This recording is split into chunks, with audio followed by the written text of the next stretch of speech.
Hello par, ito yung mga manok natin par na malalaki na par. Kaso nga lang na matayan talaga yung iba par kasi gawa ng may sakit, may sinisipon.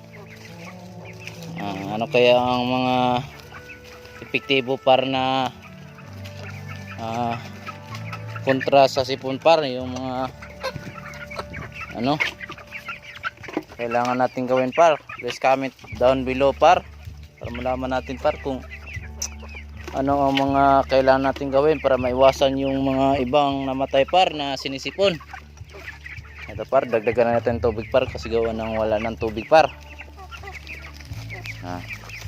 Ito makakulit talaga to par kung ano, Rhode Island Red par. Ito lang talaga, yung iba nandun sa bahay namin.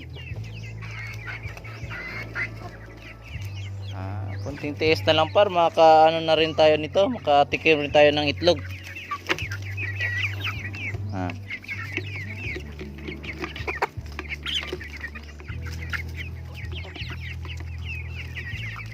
Nagdagan muna natin ang tubig par. Yan par, nadagdagan na natin ang tubig par. Ilagay natin doon sa kanila. Sa may gusto, may alam dyan na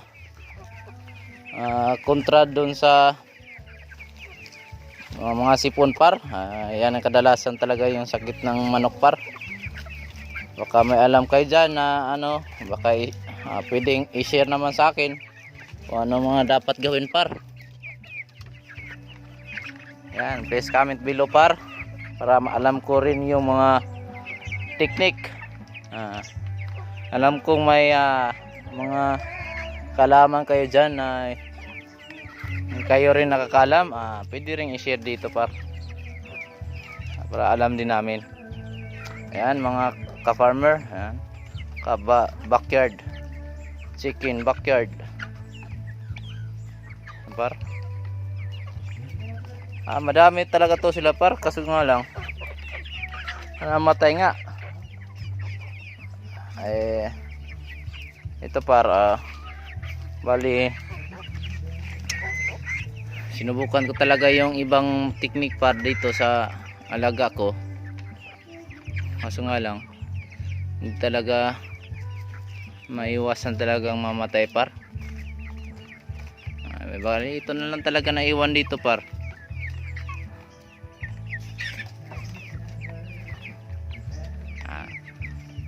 Kaya lang par, laban lang par para malaki na to, makatikim rin tayo ng itlog par.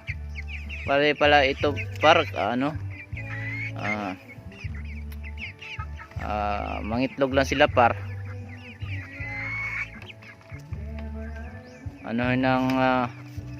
Yung lalaki nito, tapos hindi na sila maglilimlim, iitlog lang sila par. May incubator naman tayo par, para bagong magpapalit na naman tayo nito. May incubator naman tayo, pwede nating isa lang doon.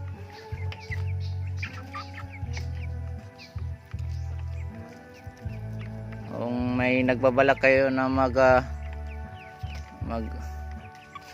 alaga ng katulad nito, Rhode Island chicken, Rhode Island red chicken, yan, pwede kayo mag-comment kung interested kayo para anuhan natin ng itlog para ma-incubate natin. Yan, PM or direct message sa aking Facebook account para pag-usapan natin kung anong mga kailangan ninyo.